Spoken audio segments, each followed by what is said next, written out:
Morning, my dear brothers and sisters. It is just some hours away before we celebrate the holy season of Christmas, the birth of our Lord. And our readings today would be a good way, or shall I say, a good wake-up call if we really did our best in preparing ourselves for Christmas. Kung may salita po akong ibibigay kung papaanong naging matagumpay si Haring David, he was made aware of himself for who and where he is. Let us try to look at what he said in our first reading. Ang Diyos nasa isang ako nasa isang tahanang sedro. A cedar house is at least a beautiful house, a lot solid house.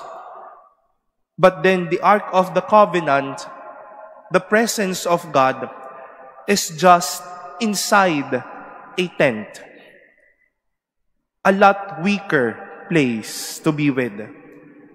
Isang lugar na kung saan hindi ka maglalagay ng isang taong mataas ang tungkulin o isang lugar kung saan doon lang dapat ilagay ang isang taong may tungkulin. You won't place an honorable person inside a filthy place. But you place an honorable person in a magnificent, beautiful place, maybe like this cathedral. At the very beginning of the story was the breakthrough of the lesson. When we are able to make room for the Lord, He is able to doubly show His love for all. When the Lord heard, or shall we say, when the Lord commanded David to build him a house, that was the breakthrough of the lesson when God and David shared greater love, greater warmth was given, and the loving hands of the Lord came upon David himself. It is very human, my dear brothers and sisters, and I am not exempt from this. That maybe during the past 9 days of the Misa de Aguinaldo, or maybe during the whole year of 2023, we have been praying, Lord, let me receive this. Lord, I want this. Lord, I want to achieve this. Lord, help me show that I am capable of doing this. At wala naman pong problemang hilingin yan sa Diyos. But sometimes, what we dare to ask can be a hindrance to what shall be essential in our lives.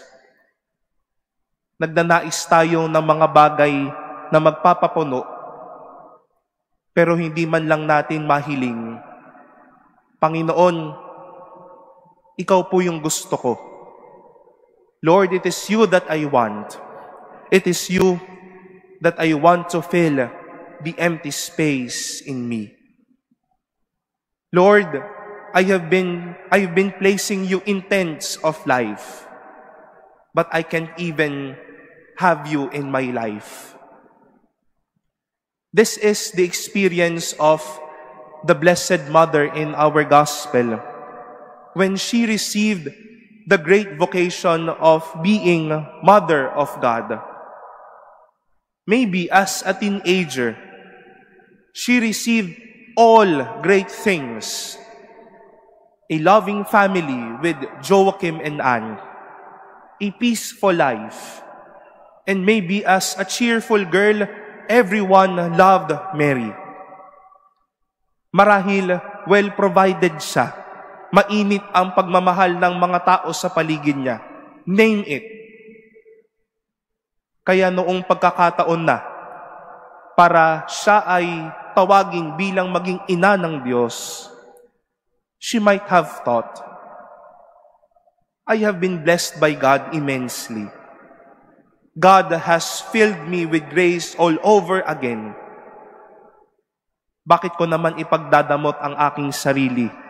Bakit ko ipagdadamot ang aking buhay? Kung Diyos na mismo ang titira sa sinapupunan ko at mismo sa buong buhay ko. My dear brothers and sisters, God may be dwelling in many tents right now where He may be less seen and felt. But God wishes to dwell in a much worthy and greater place. And that is in your life. Baka po may lugar ang Christmas tree. Baka may lugar ang mga decors. May lugar ang parol, ang ampaw, ang pagkain, ang regalo sa mga bahay natin. Pero tignan natin, walang lugar ang bilen sa loob ng bahay natin. Ang bilen, inilagay sa terrace, inilagay sa mainit na lugar, inilagay kung saan hindi siya mapapansin. God wishes that we have a space, at least a space, in our houses and even in our lives. It's just hours away from Christmas. And it is not too late for this. God is seeking a room to dwell in us. And we hope that we shall not rest Him or place Him in tents, but in our lives and our hearts, ready to welcome Him. For when we make room for the Lord, He is ready to show His love all the more.